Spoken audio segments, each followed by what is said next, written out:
Dans cette vidéo, je vais vous donner mes conseils pour réussir ce type de photo, c'est-à-dire une photo où on regarde par-dessus l'épaule de quelqu'un.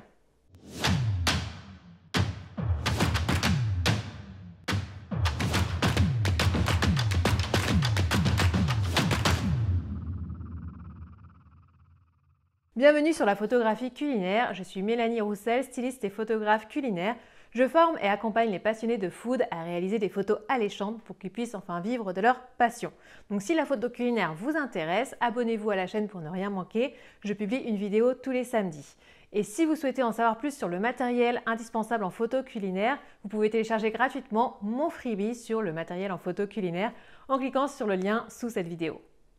Le fait de créer une photo par-dessus l'épaule de quelqu'un, ça permet vraiment de créer quelque chose d'intimiste, de faire entrer le spectateur dans notre univers et de lui permettre d'observer quelque chose d'un petit peu secret entre guillemets.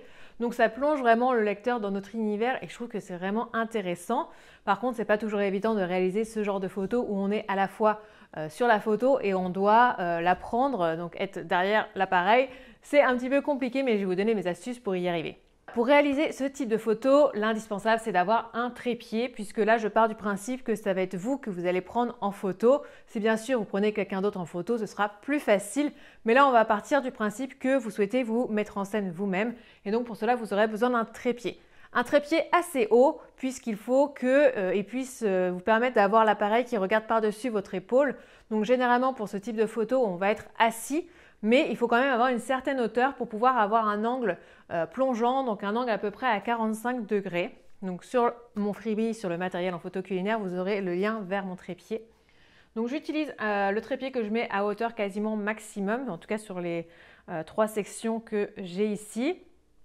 J'ai mis mon appareil avec un angle à 45 degrés et pour cette photo-là, je vais être sur mon canapé. Je souhaite recréer une scène un petit peu cocooning où on va voir par-dessus mon épaule mes mains en train de serrer une tasse de thé. Ici, j'utilise mon Z6 II qui est un plein format hybride et j'ai l'objectif 50 mm 1.4.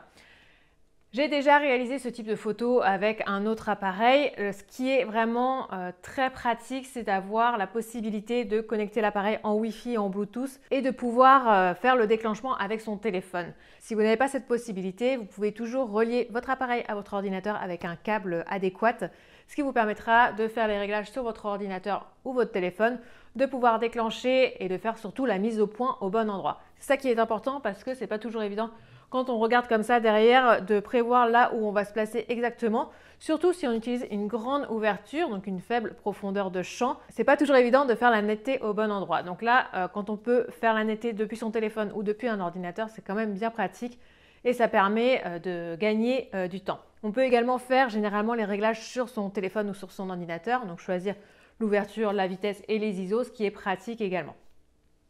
Là, pour info, j'utilise une source de lumière artificielle, donc un projecteur que j'ai mis dans une grande softbox avec une grille Nidabase qui me permet d'avoir une lumière dirigée, donc une lumière un petit peu plus faible que si j'avais une grande source de lumière pour renforcer un petit peu le côté cocooning sur cette photo. Mais pour ce type de photo-là, vous pouvez utiliser n'importe quelle source de lumière. Personnellement, je n'ai pas souhaité shooter à la lumière naturelle parce que j'ai pas énormément de lumière naturelle chez moi. Donc je préfère la lumière artificielle et j'ai fermé la volée de ma grande fenêtre pour éviter d'avoir un conflit entre la lumière naturelle et la lumière artificielle, d'autant plus qu'ils sont dirigés à l'opposé.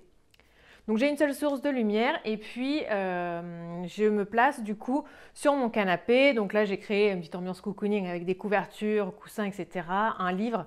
Donc avec mon téléphone, je regarde où je me place, où je fais la mise au point et puis j'essaye de créer la composition qui me plaît le plus. Donc il y a plusieurs essais.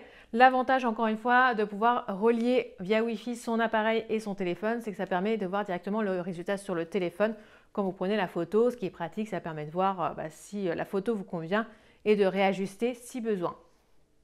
Donc faites attention où vous vous placez parce que le but c'est de voir votre épaule, peut-être une partie de votre visage, mais c'est surtout de voir ce que vous êtes en train de faire parce que bon, c'est pas votre épaule qui nous intéresse, c'est l'action que vous êtes en train de réaliser. Que ce soit d'être en train de manger, en train de préparer une recette, en train de déguster un thé comme ici. Donc la mise au point, je vous conseille de la faire plutôt sur vos mains puisque c'est en fait ce qui va attirer le regard. On va regarder par-dessus votre épaule, mais ce qu'on veut voir, c'est ce que vous êtes en train de faire. Donc c'est plutôt là où sont situées vos mains. Donc faites la mise au point plutôt sur vos mains. Après, en fonction de ce que vous souhaitez montrer, vous allez utiliser une ouverture plus ou moins grande pour avoir soit uniquement vos mains et ce qu'il y a à l'intérieur de vos mains qui soit net, soit plutôt toute votre table, toute votre scène qui soit nette. C'est vraiment à vous de voir en fonction de ce que vous souhaitez. Au niveau de la vitesse, je vous recommande une vitesse qui va dépendre en fait de votre objectif. Donc là, j'ai un 50 mm. Généralement, j'essaie de me mettre au moins à 1/100 de seconde et d'autant plus quand je suis sur le cadre parce qu'on peut avoir les mains qui bougent légèrement au moment où est déclenchée la photo et ce serait dommage d'avoir un flou de mouvement.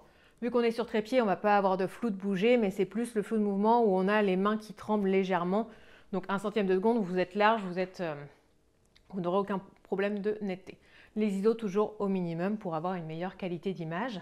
Choisissez aussi l'objectif en fonction de ce que vous souhaitez montrer. Donc si vous souhaitez montrer toute une large scène, vous allez utiliser un objectif un peu plus grand angle. Au contraire, si vous voulez vraiment juste avoir l'épaule et les mains, vous allez utiliser par exemple comme moi un 50 mm.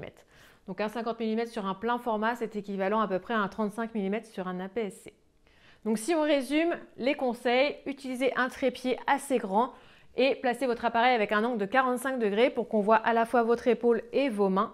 Faites la mise au point plutôt sur vos mains. Pour cela, le mieux c'est d'utiliser soit un téléphone que l'on peut relier en Wi-Fi ou Bluetooth avec son appareil photo, soit de relier l'appareil photo avec un câble à son ordinateur pour pouvoir faire la mise au point à distance. Quand on est tout seul, c'est indispensable. Sinon, si vous n'avez aucune de ces possibilités, je vous recommande de placer un objet où vous comptez faire la mise au point, de vous placer, de reprendre la photo.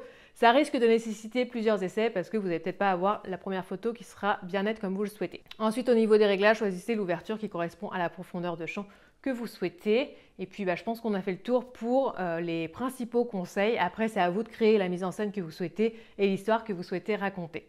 Si cette vidéo vous a plu, n'hésitez pas à mettre un commentaire et un pouce en l'air, cela m'aide énormément. Je vous retrouve la semaine prochaine pour d'autres conseils.